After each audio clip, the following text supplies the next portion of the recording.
لیکن حضرات اس کے ساتھ یہ بھی ایک حقیقت ہے کہ انہوں نے مجھے ایک بہت بڑا اعزاز دیا ہے، اور وہ اعزاز ہے قتیل شفائی کے جشن کی صدارت کا اعزاز۔ میں تہ دل سے ان کا شکر گزار ہوں۔ حضرات،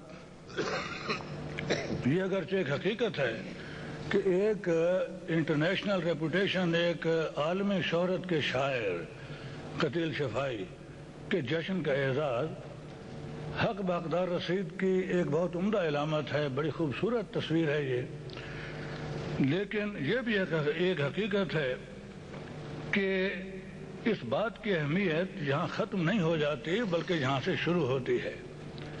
اہمیت سے میری مراد یہ ہے کہ آپ حضرات پاکستان سے، ہندوستان سے بہت دور یہاں تشریف رکھتے ہیں، ممکن ہے آپ کو اس بات کی اہمیت کا احساس نہ ہو، لیکن ہم لوگ جو ہندوستان اور پاکستان میں رہتے ہیں ہم جانتے ہیں کہ 45 سال کے قریب آزادی کو ہو گئے، کچھ کم یا زیادہ۔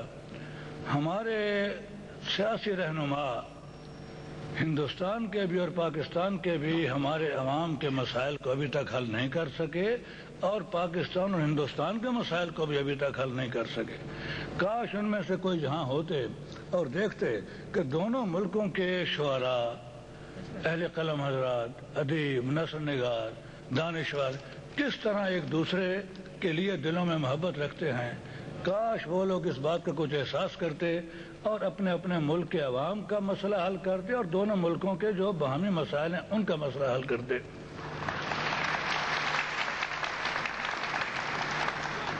حضرات، اب اس موقع پر میں اور کیا کہوں کہ سوائے اس کے کہ یہ جو ایک محفل سجائی ہے یونیکیرین انٹرنیشنل نے، میرے عزیز محترم سلیم جعفری نے، صاحب اس کی بنیاد کیا ہے؟ اس کی بنیاد وہ زبان ہے جس کی رگوں میں تصوف کا لہو دوڑ رہا ہے، اردو۔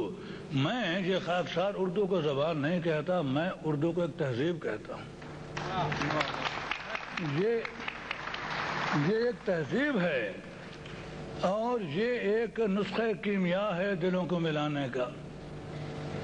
اور وہ جو میر تقی میر نے کہا ہے کہ دور بیٹھا غبار میر اس سے عشق بن یہ ادب نہیں آتا، تو یہ جو اردو ہے یہ صرف لکھنے، یہ صرف زبان یا لٹریچر کی زبان نہیں ہے، یہ اٹھنے بیٹھنے کا سلیقہ ہے، یہ آداب محفل کا سلیقہ ہے۔ اردو ہمیں ادب بھی سکھاتی ہے اور آداب بھی سکھاتی ہے، دونوں چیزیں۔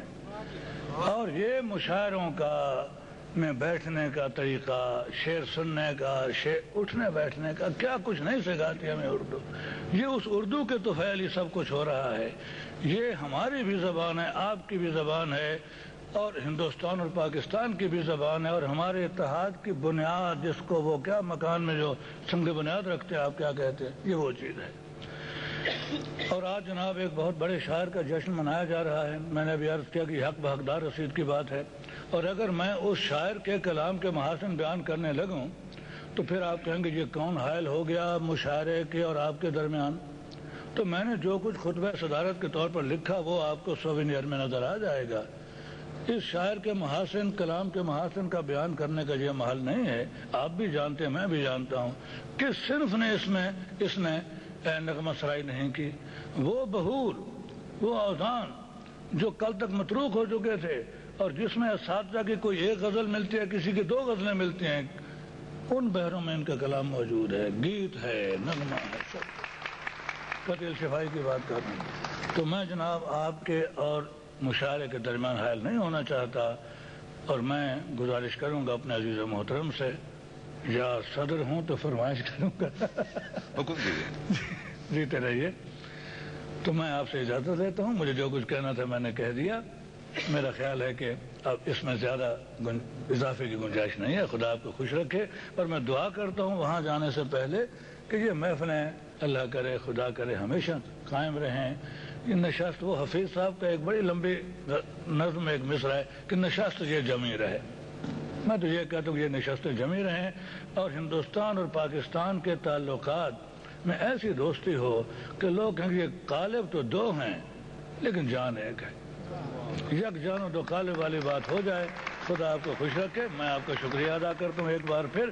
آپ نے یاد فرمایا. اللہ آپ کو خوش رکھے اور ان محفلوں کو زندہ جاوید رکھے اور ہمیشہ کی زندگی اور پائندگی عطا کرے. خدا آپ کو خوش رکھے. بہت بہت شکریہ. بہت شکریہ آپ کا.